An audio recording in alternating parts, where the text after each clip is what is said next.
Amém, irmãos. Então, vamos dar continuidade à nossa série das cartas de Paulo. Hoje nós vamos falar sobre 2 Tessalonicenses, segunda carta que Paulo escreve aos Tessalônicos. E essa carta ela é bem interessante porque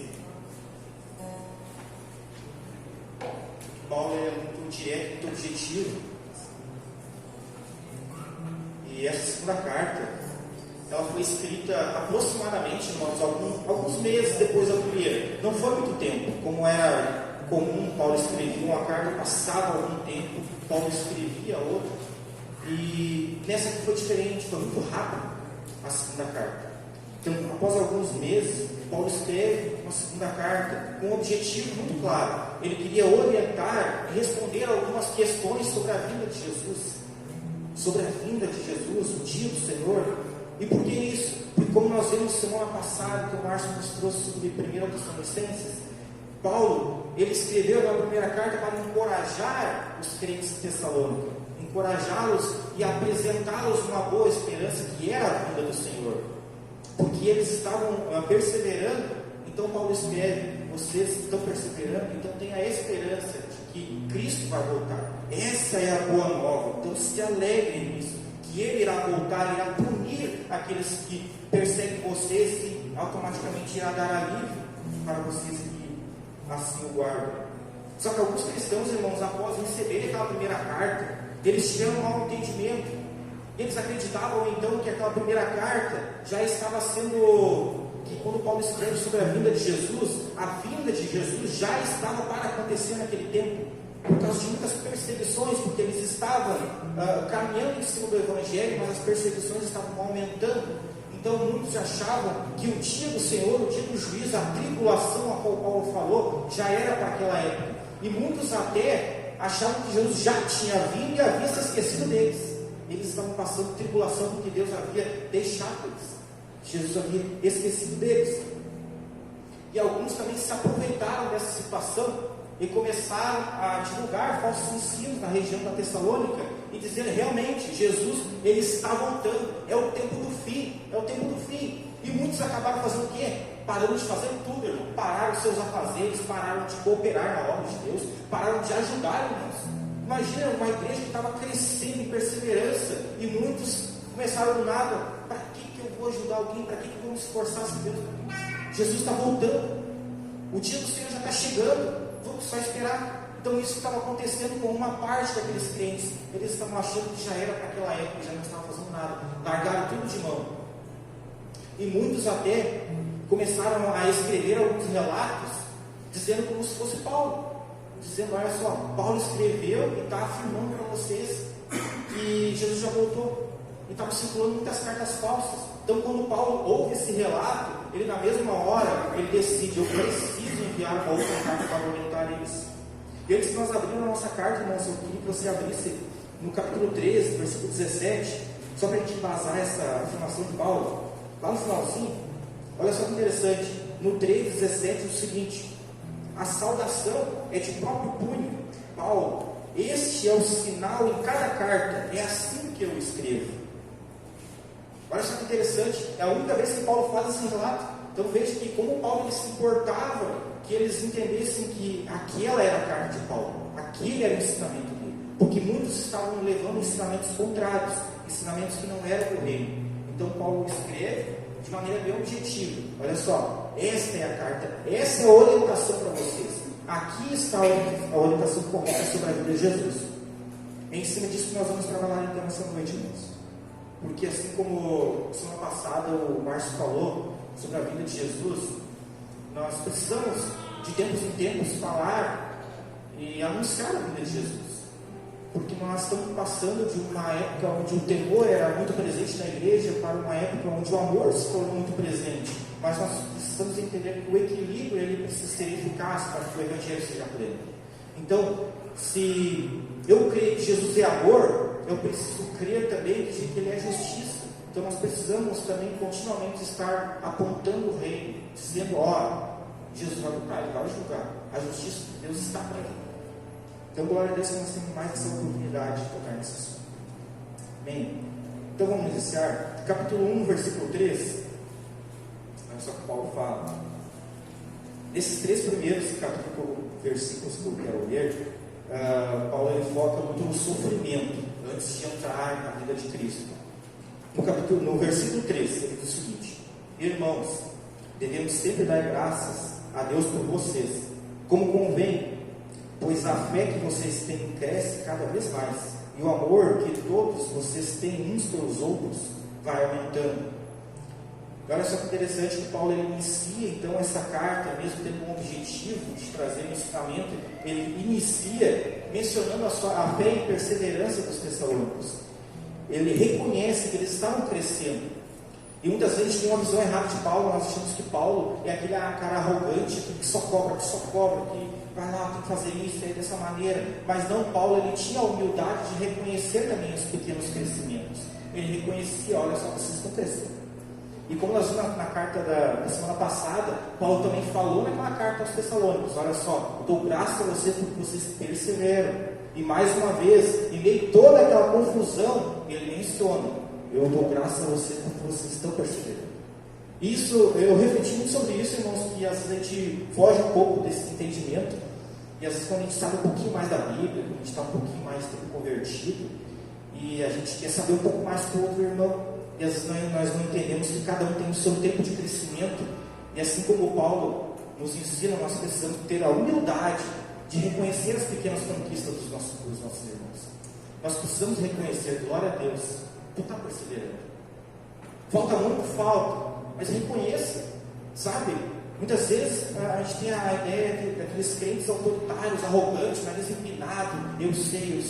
Não, irmãos, nós precisamos ter a humildade também de reconhecer as pequenas vitórias dos nossos irmãos, mesmo que sejam pequenas. De repente o tempo deles ainda está começando, eles estão iniciando na fé. Então o primeiro entendimento que eu tenho sobre essa carta é isso, irmãos: tenha a humildade e reconheça as pequenas vitórias dos seus irmãos.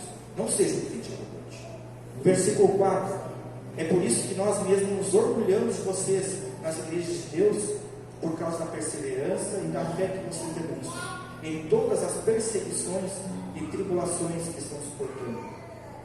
Paulo ele diz de maneira bem objetiva que ele se alegra na perseverança dos cristãos, porque eles se alegraram em estar perseverando na palavra de Deus.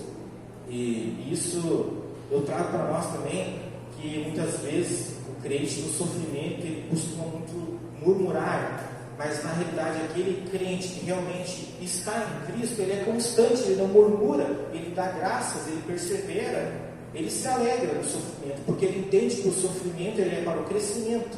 Então a murmuração ela vai de encontro a tudo isso. Nós temos que ser perseverantes e não murmuradores. Nós temos que nos alegrar no sofrimento. Versículo 5: isso é sinal evidente do justo juízo de Deus, para que vocês sejam considerados dignos do reino de Deus, pelo qual vocês estão sofrendo. Quero repetir: pelo qual vocês também estão sofrendo.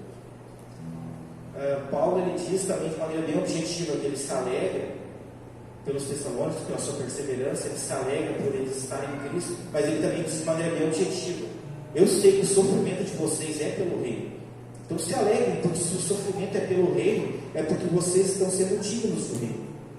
Porque ele diz: olha só, para que vocês sejam considerados dignos do reino de Deus. E aqui é algo que eu quero refletir um pouco mais com nós, que é sobre o sofrimento. Você já parou para pensar por que você está sofrendo? Qual é o motivo do seu sofrimento? E isso não é para que a gente venha questionar Deus: Deus, por que eu estou sofrendo? Deus, por que acontece isso? Não, é uma autoanálise da nossa vida.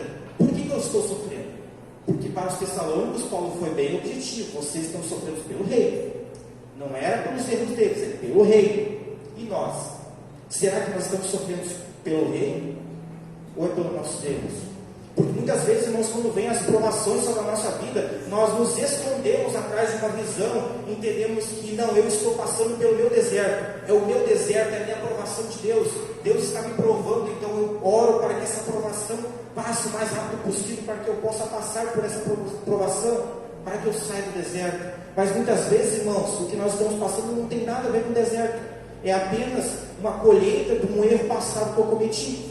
E nós, quando entendemos essas duas visões de sofrimento, nós podemos ser mais assertivos na nossa vida de fé. Porque se sim, é uma aprovação de Deus, realmente eu não cometi algum erro, assim como os Tessalônicos. A aprovação é do reino, porque Deus ele nos prova. Deus ele quer que nós crescemos, e nós só crescemos através das provações, como o pastor tem falado bastante sobre isso. Então, as provações, elas servem para nos forjar o nosso caráter. E Deus permite sim muitas provações na nossa vida, para que a gente venha crescer nele e passar por essas provações. Mas às vezes, irmãos, as provações não vêm de Deus. Às vezes as provações vêm a partir de um erro que eu cometi, porque eu preciso entender que a lei da semeadura, ela serve tanto para o bem quanto para o mal. Porque se eu quero aceitar a lei da semeadura para o meu bem, tudo aquilo que eu plantar eu irei colher, eu também preciso entender que a lei da semeadura, ela também será para o dia mal. Tudo que eu plantei de mal eu vou ter que colher. Muitas vezes eu estou passando por uma dificuldade numa área financeira, por exemplo, na minha vida, e eu oro, Senhor, que o Senhor me ajude a passar por essa provação, para que eu passe por esse deserto. Mas muitas vezes foi algum erro que nós cometemos no passado, uma decisão insensata, uma decisão impensada, onde eu não coloquei Deus sobre a minha resposta, eu não coloquei Deus sobre aquilo que eu ia fazer, então eu tomei uma decisão precipitada, equivocada, e eu terei que colher esse meu erro.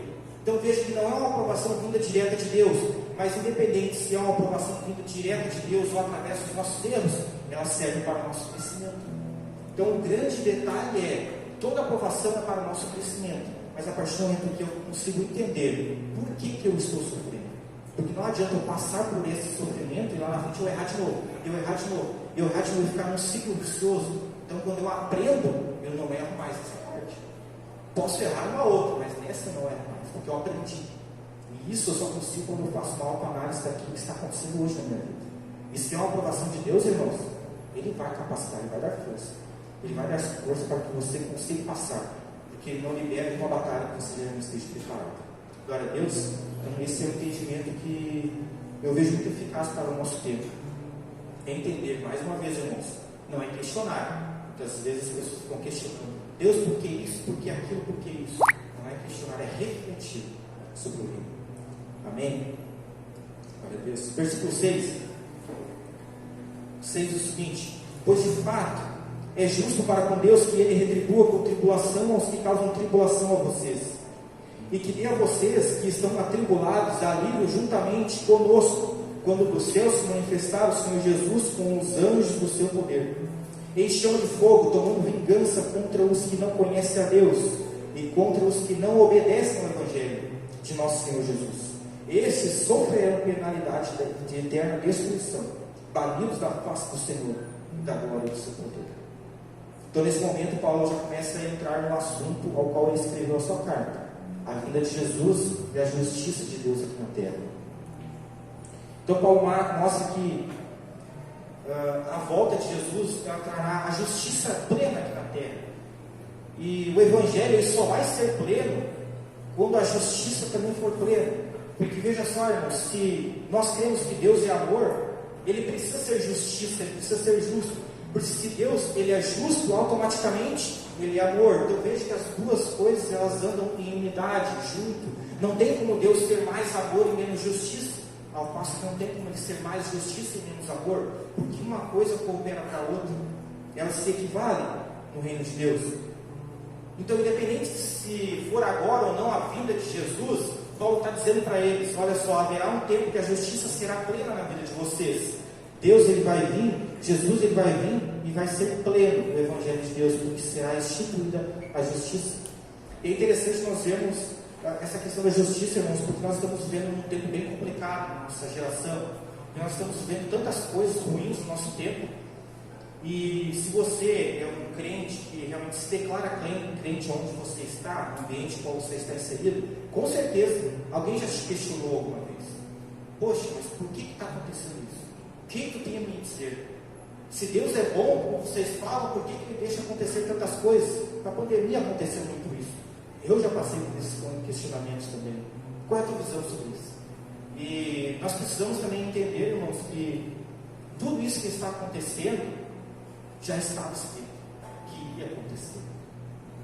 E eu quero entrar num assunto bem delicado. Eu quero que ore para que eu me faça entender, Mas, irmãos, muitas vezes as pessoas, eu não vou dizer as pessoas, os crentes eles direcionam as suas orações de maneira errada, de maneira equivocada, porque em meio a todas essas destruições, essas calamidades, atrocidades que estão acontecendo, muitos oram para que o mundo melhore, para que haja paz, para que não haja mais destruição.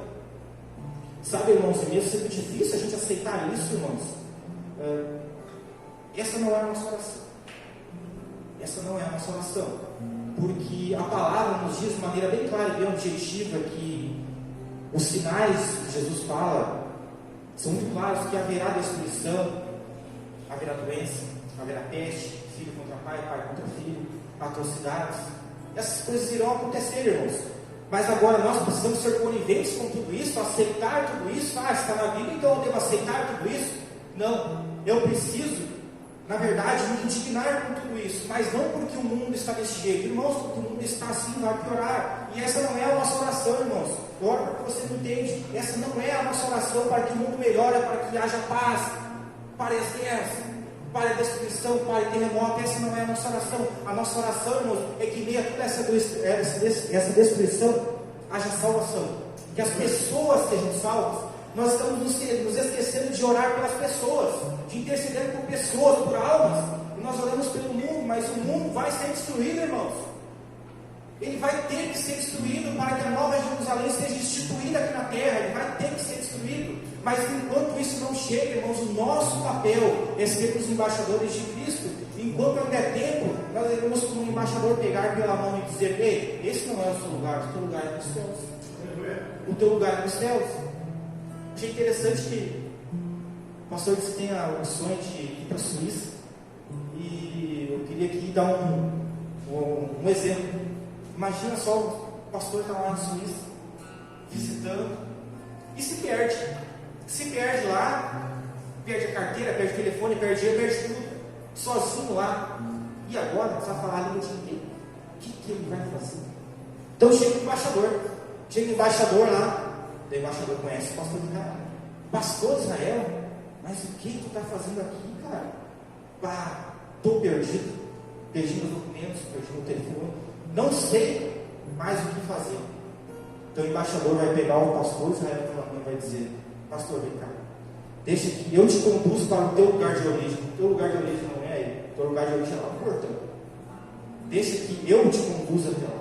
E é da mesma maneira que nós temos que fazer no reino de Deus, chegarmos para alguém e dizer: olha só, tudo isso está acontecendo, essa destruição, de repente você não está entendendo tudo que está acontecendo, mas veja só, deixa eu te pegar pela mão e eu te mostrar uma coisa: o teu lugar de origem não é aqui.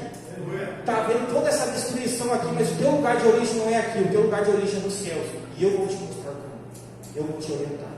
Esse é o nosso papel, irmãos. Orientar, chegarmos ao tempo de nós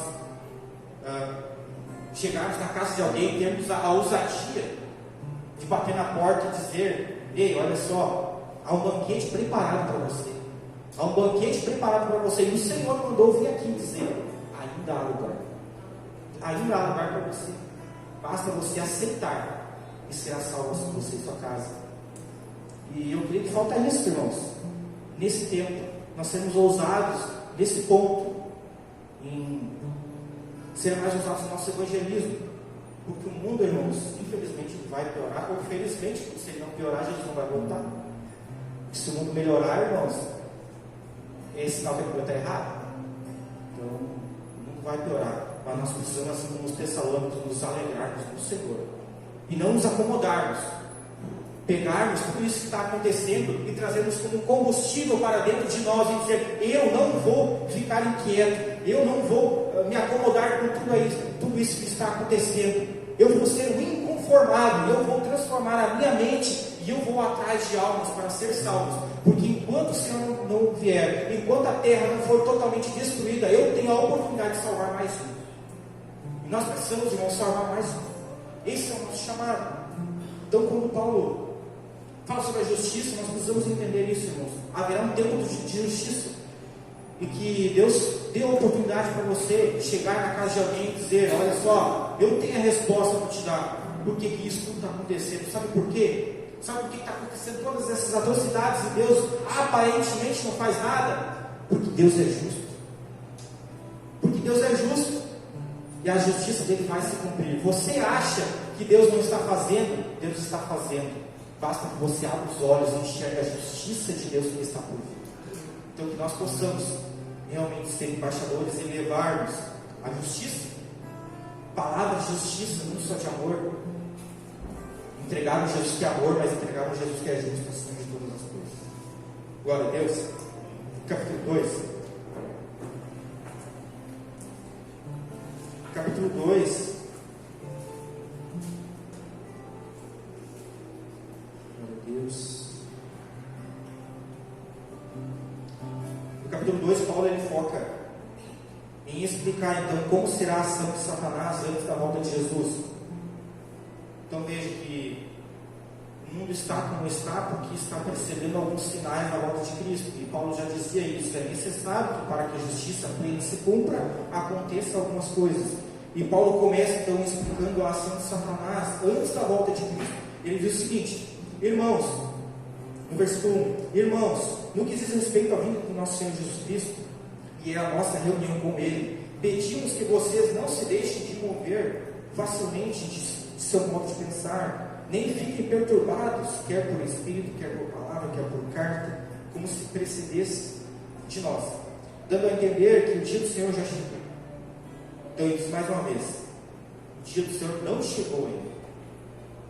Mas ele adverte para o falso alarme, porque havia muitos crentes naquela época, como eu disse antes, que receberam a primeira carta e entendiam então que Jesus já estava por vir e começaram a espalhar muitas coisas, espalharam um falso ensino, e acabou isso distraindo aqueles crentes, aqueles que estavam realmente em Cristo, a partir da primeira carta de Paulo, que ele traz a esperança, ao invés deles ficarem mais firmes, eles se distraem, eles começam a se distrair pelos falsos ensinos, o falso alarme.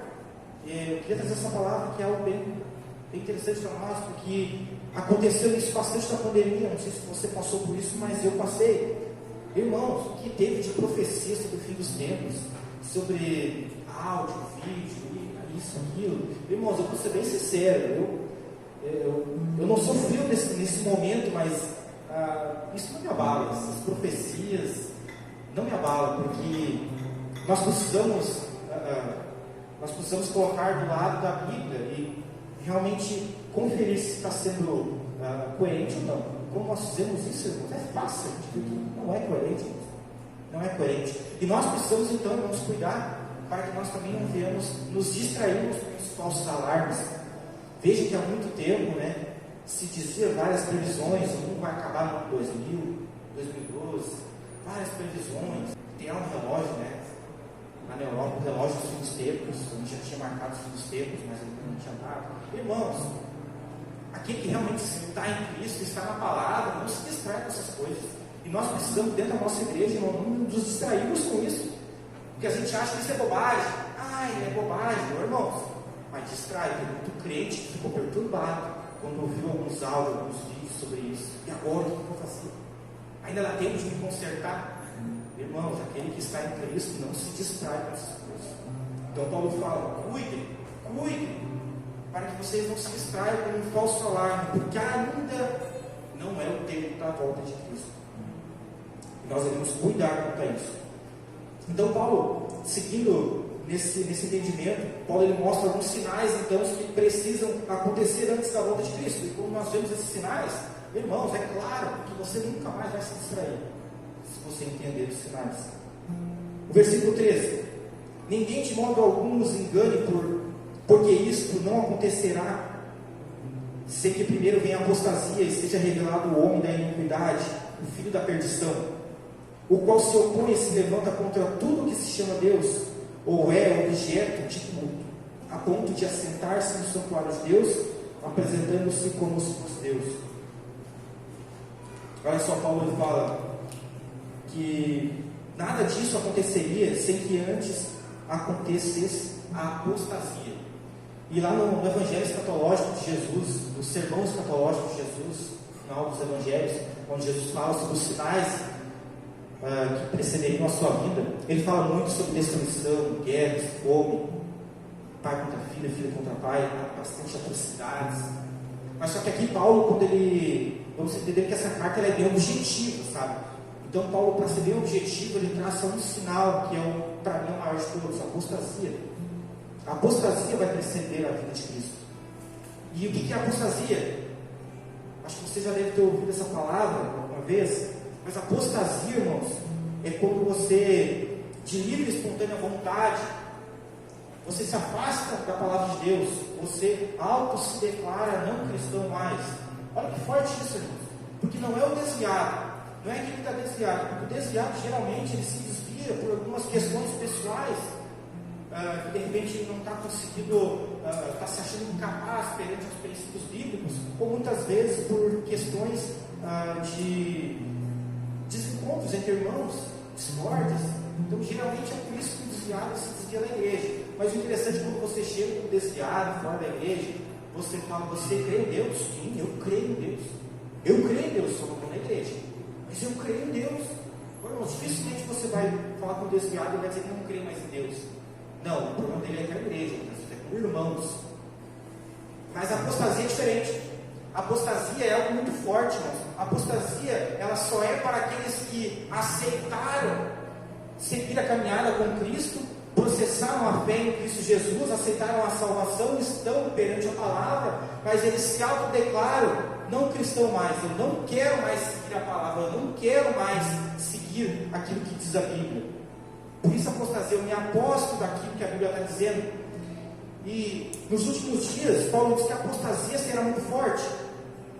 E logicamente, irmãos, você pode achar, bom, mas isso já está nos nossos dias. Pode até estar, mas ainda de maneira não muito perceptível, porque a apostasia vai ser algo muito marcante. Eu creio que será um grande evento antes da volta de Cristo, a apostasia. Porque nós cremos que há muitas palavras, revelações sobre grandes avivamentos, sobre o nosso tempo, sobre a nossa geração, sobre o Rio Grande do Sul, há muitas palavras. E eu creio muito sim que haverá um grande avivamento por esses tempos. Até na verdade terá que ter a necessidade de ter um grande avivamento, onde pessoas irão se voltar ao Evangelho, onde realmente o número de cristãos irá crescer. Isso vai acontecer, irmãos. Só que a apostasia ela vai ser o contrário. Ela vai ser o contrário, muitos irão abandonar. Então você imagina, irmãos, imagina você um grande evento de avivamento, onde milhares de pessoas estão entregando a sua vida a Cristo. Agora você imagina o contrário disso, um evento onde milhares de pessoas se autodeclaram não cristãos, eu não creio mais em Deus, eu não quero mais seguir essa doutrina, eu não quero mais seguir essa fé, eu quero ficar longe. Imagina que forte isso, irmãos. Isso é apostasia. Então esse é o principal sinal antes da vinda de Jesus, porque será o auge do pecado, o auge do pecado, o auge da violência, o auge da indiferença, porque se nós não temos Cristo, nós somos indiferentes um com o outro, então a indiferença vai aumentar. O autocentrismo, porque se nós estamos em Cristo, nós entendemos que o Cristo é o centro, e se nós estamos fora, o centro sou eu. Então haverá um tempo que as pessoas vão se importar consigo mesmas, o ego vai crescer, o autocentrismo vai ser muito evidente. E aí então, Paulo fala, também Paulo continua falando, assim então seja revelado o homem da iniquidade, o filho da perdição, o qual se opõe e se levanta contra tudo que se chama Deus, ou é objeto de culto, a ponto de assentar-se no santuário de Deus, apresentando-se como se fosse o próprio Deus. Irmãos, depois da apostasia desse grande evento, vai vir o que nós chamamos de anticristo. Após essa apostasia, onde muitas pessoas irão se rebelar contra Deus, haverá uma oportunidade para o anticristo se levantar. O interessante é que o anticristo, na palavra, ele é a personificação de Satanás aqui na terra. Então, tudo aquilo de mal que existe vai se personificar no anticristo. No anticristo, alguém que vai se levantar e por um tempo ele vai se colocar como um salvador, aquele que tem muito a entregar. E veja só como as coisas se completam, irmãos, porque a apostasia ela vai separar muitas pessoas, separar religiões, cristãos irão se separar, haverá uma divisão muito grande dentro da igreja, e o anticristo ele vai vir para trazer digamos, uma certa união das religiões, principalmente das religiões monoteístas, que creem em Deus, os cristãos, os judeus, os muçulmanos. Ele vai trazer uma união, porque haverá uma distância muito grande entre eles. Então ele vai trazer essa união, vai ser a personificação de Satanás aqui na terra. Depois dessa apostasia, ele terá grande influência em todas as áreas da sociedade, inclusive na religião. E como diz o final do versículo, apresentando-se como se fosse o próprio Deus. Veja que o ápice do anticristo é ele se apresentar como se fosse Messias, como se fosse o enviado, como se fosse o próprio Deus. E veja que esse é o propósito de Deus desde a sua queda. Esse é o propósito de Deus, se tornar, ser como Deus. E é esse lugar que ele vai se colocar quando chegar esse tempo. Então Paulo aqui explica bem direitinho como vai ser essa vinda. Então Paulo diz para eles: olha só, viu que tem muita coisa para acontecer aí. Fica calmo aí, continue na sua fé, continue perseverando. Essas tribulações que vocês estão passando, dê glória a Deus por elas, agradeça por elas, porque tem muita coisa para vir. Mas isso será para que seja eficaz a justiça de Deus. E nós precisamos entender isso também, irmãos. Não porque ficar pensando: será que eu vou passar? Será que eu não vou passar pela tribulação? Será que eu vou ver, não vou ver o anticristo? Irmãos, bem na realidade, vou ser sincero, a minha opinião, para mim isso não interessa. Para mim isso não interessa. É importante nós aprendermos, eu gosto de aprender, é uma das matérias que eu mais gosto de aprender, é escatologia. Sabe por quê, irmãos? Porque quando eu estudo a volta de Cristo, cresce em mim o temor à justiça, então é necessário que a gente venha trabalhar com o temor, mas não necessariamente que a gente fique preso nisso, quando vai acontecer, se eu vou participar ou não. A questão é: Jesus vai voltar, ele vai voltar, e esses sinais eles vão se cumprir. E se nós estivermos participando dessas tribulações, desses sinais, Paulo já está dando todas as orientações. Nós devemos perseverar e entender que vai acontecer, que é algo real, é algo certo. Há muitas divisões entre as religiões, mas é algo certo, irmãos. Cristo vai voltar, as tribulações vão acontecer, o anticristo vai vir. Irmãos, isso não há dissolução, isso é um consenso. Haverá tudo isso, mas isso é para que o propósito de Deus se cumpra. No versículo 7, que é interessante, Paulo fala o seguinte: porque o mistério da iniquidade já opera e aguarda somente aquele que seja afastado. Aguarda somente aquele que seja afastado. Somente que seja afastado aquele que agora o detém.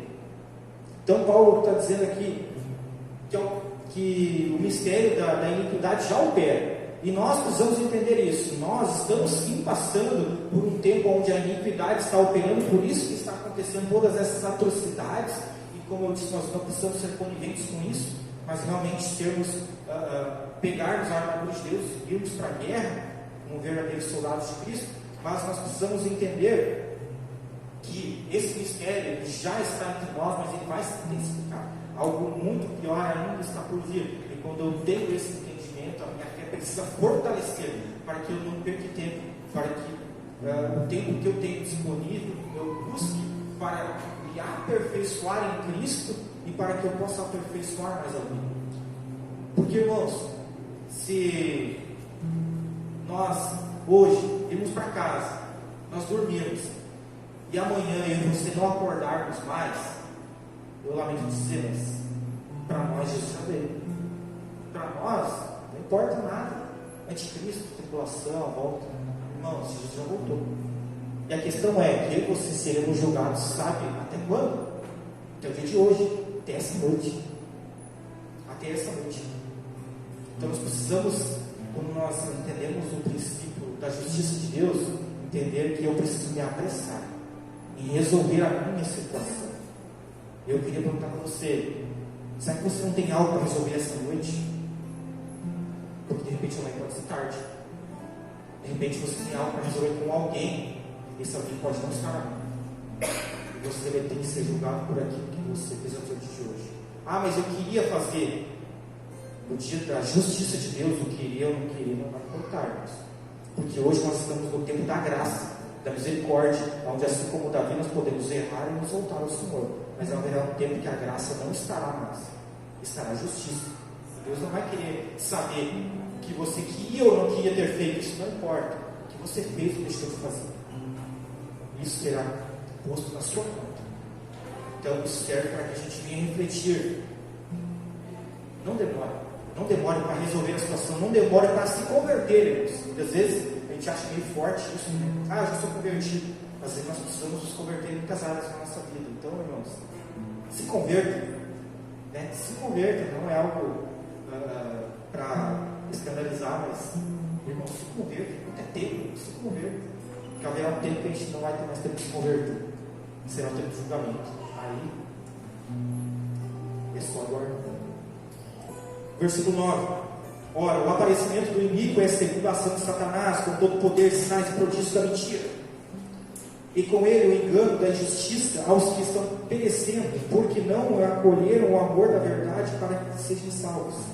É por esse motivo, olha só, é muito forte isso. É por esse motivo que Deus, o Deus, lhe envia a operação do erro para dar crédito à mentira, a fim de serem condenados todos que não creram na verdade, mas tiveram prazer na justiça, irmãos.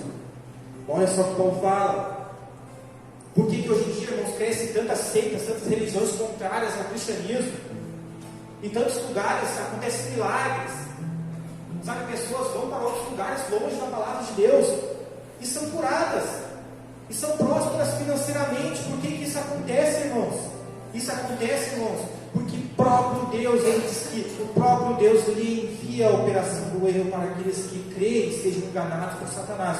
Porque Satanás hoje, ele está enganando com todo o seu poder, com prodígios e maravilhas, como diz a palavra. Então, irmãos, você não pode se movimentar através de milagres, porque aquele que se movimenta através de milagres, ele certamente terá grande possibilidade de ser enganado.